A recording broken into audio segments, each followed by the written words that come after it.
The besieged city of Mariupol in Ukraine has been under constant Russian bombardment since the beginning of the war. More than half the population has fled, while up to 170,000 others remain trapped without food, water, or electricity. DW correspondent Rebecca Ritters met one doctor who spent 25 days and nights helping the injured until she too took the chance to flee. Through almost 4 weeks of war and the most unspeakable conditions, Anna, a neurologist, worked and lived in the Mariupol city hospital. Now, in the relative safety of Lviv, she tells me of her ordeal.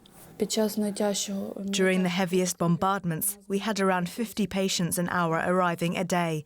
The hospital was so overcrowded and the windows, doors and roof were all destroyed. Not long after, it got even worse. The Russians cut the water supply. We would gather snow, rainwater, use the water from inside the boilers and disinfect it. So many patients were dying, she tells me, they were forced to put the corpses outside in bags. The worst thing was when the relatives would come to look for their loved ones. They had to open all the bags. The bitter cold, their saving grace, as it prevented the worst of the stench.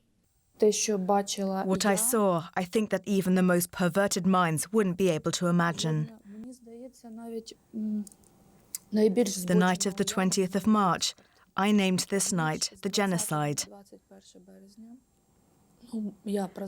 This was the night when the bombings just wouldn't stop. Every time we heard a bomb coming, I was lying and thinking I would cover my head like that and think this one will be the one that gets us.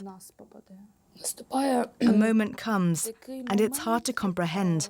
A moment when you want it all to be over. In a good way, that you survive, or in a bad way, and you die. And you don't care how you die, just as long as it's all over. And soon it would be. She and a few of her colleagues took their chance to escape.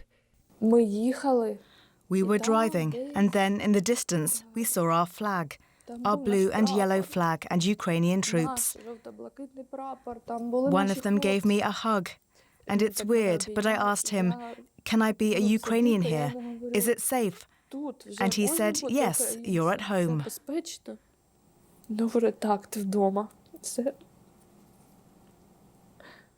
Alive but dead inside, she tells me, as she faces a life haunted by what she's witnessed. When the world sees what happened in Mariupol, it will be butcher multiplied by 10, by 100, by 1,000.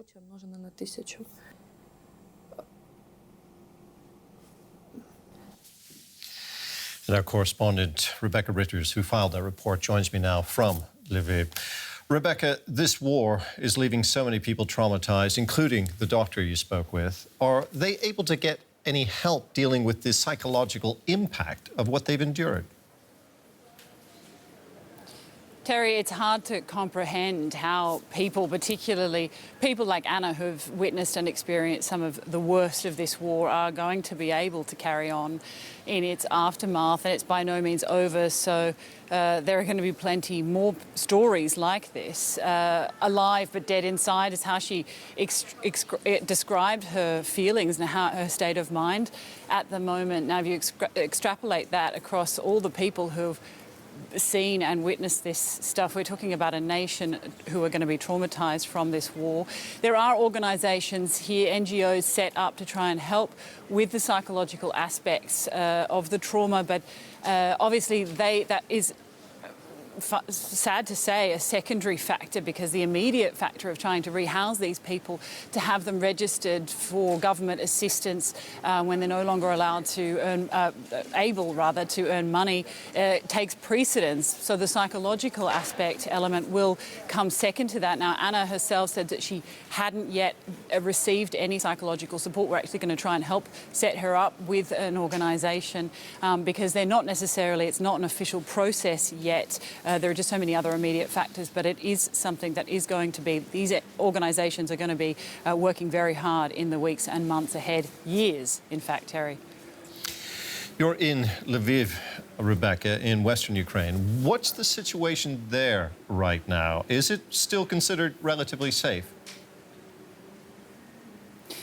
It is. A relative is the word there, Terry. You can probably see behind me I'm in the main square. There are people walking around. I mean, in many respects, it feels like a relatively normal city, despite the fact that there's not a single person in this country who's not been touched by this conflict. It's been a little over a week since the last explosions here that targeted the oil depots, and then until last night, when about 70 kilometres to the northwest in an area called Radakiv, some administrative offices were targeted. It was too far for us to be able to hear anything from here, but the sirens were whirring. So it just goes to show how close the conflict can be, and though this city is relatively safe day to day, just how close the conflict still is. Rebecca, thank you very much. Our correspondent Rebecca Ritters there in Lviv.